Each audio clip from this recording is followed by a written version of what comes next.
voulais représenter mon pays, qui est la Tunisie. On m'a dit que c'était interdit, donc j'ai choisi un autre pays et je suis contente de ce choix. Parce qu'on a fait des recherches sur ce pays, on a vu les différences, il y a vraiment une ouverture.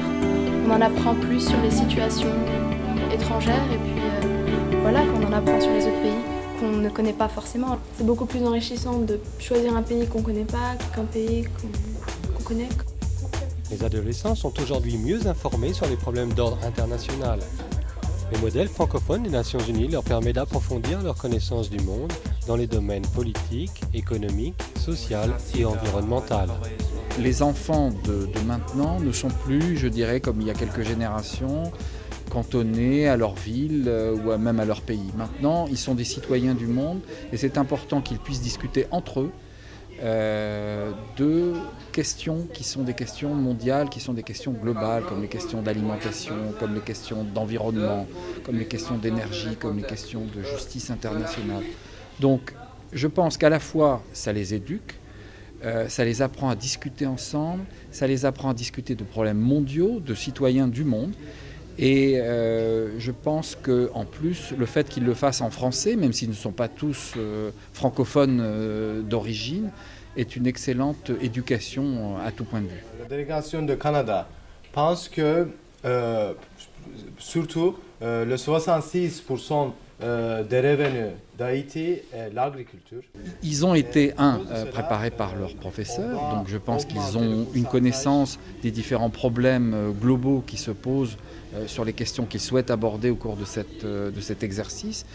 Et je pense qu'ensemble, on apprend aussi. Ils feront des erreurs, ils diront peut-être des bêtises, ils feront c'est une simulation, encore une fois, donc ça n'est pas grave. Mais en même temps, je pense qu'à discuter tous ensemble, ils s'apprendront les uns les autres et s'amélioreront. J'ai trouvé fantastique de lire leur lexique. Il y a un lexique en français, mais il y a aussi la traduction en anglais et en néerlandais de mots que l'on emploie dans les négociations internationales. Et j'ai trouvé ça...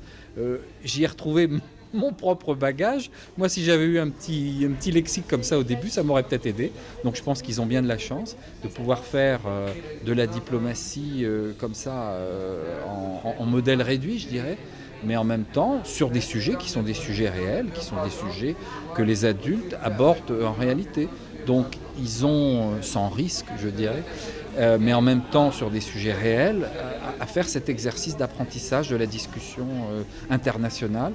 Et c'est une excellente chance qu'ils ont que je n'ai pas eu moi personnellement quand j'avais leur âge.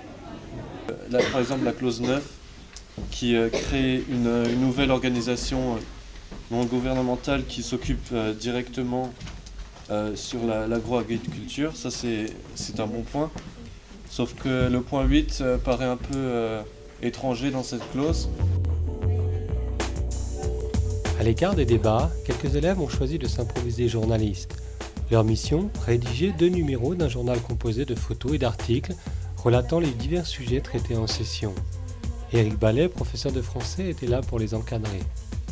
Donc les élèves en fait ont composé un article qui résume la situation.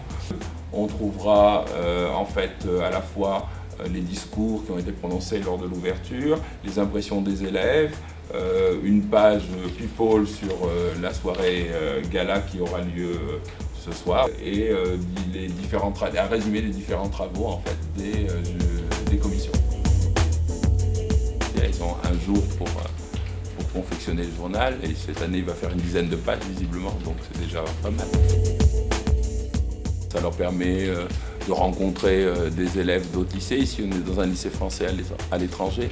Donc ça permet à en particulier, cette année exceptionnellement, des lycées turcs qu'on espère retrouver les années suivantes, mais aussi pas mal d'établissements hollandais viennent ici. Donc ça permet aussi que l'établissement rayonne un peu plus. Avant, c'était bien un peu l'image qu'on avait des écoles internationales ici à La Haye. On avait l'impression qu'ils organisaient de tas de choses, mais que c'était seulement pour leurs élèves. Et on trouve ça, bien sûr, en tant que prof de français, je trouve ça magnifique. C'est une expérience extraordinaire pour les élèves. C'est une ouverture sur le monde. Ils se rendent compte que les problèmes du monde peuvent être, ils peuvent s'en occuper, ils peuvent essayer de réfléchir principalement réfléchir et ça leur donne une ouverture extraordinaire de rencontrer d'autres jeunes qui sont comme eux et qui ont déjà réfléchi parce que eux c'était leur première année et ils arrivaient très inquiets, ne sachant pas comment les choses allaient se dérouler. Et ça a été vraiment formidable. Ils ont appris énormément de choses.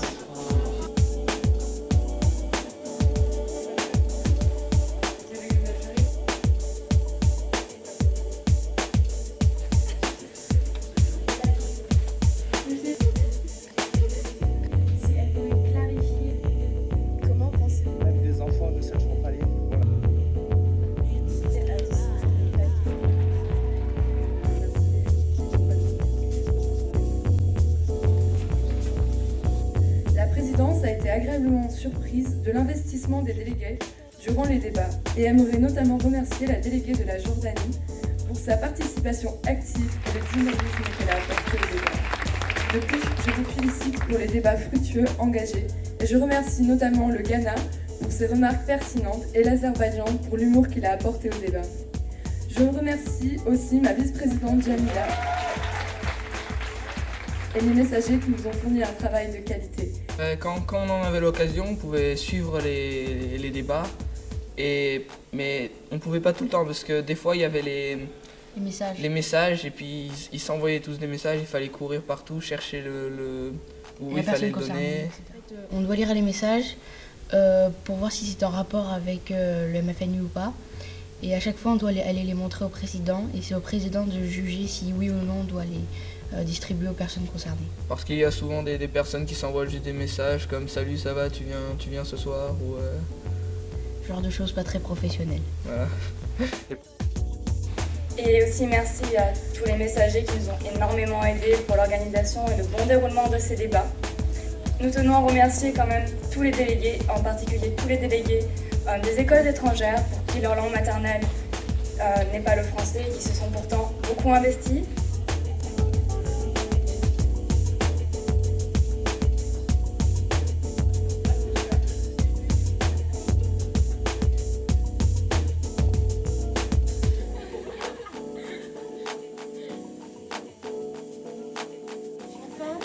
J'aimerais annoncer la 6e session du MFNU qui va se dérouler les vendredis 9 et samedi 10 avril 2010. Donc j'espère que beaucoup d'entre vous vont y participer.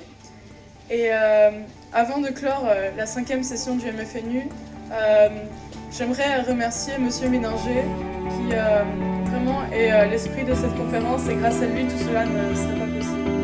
Merci.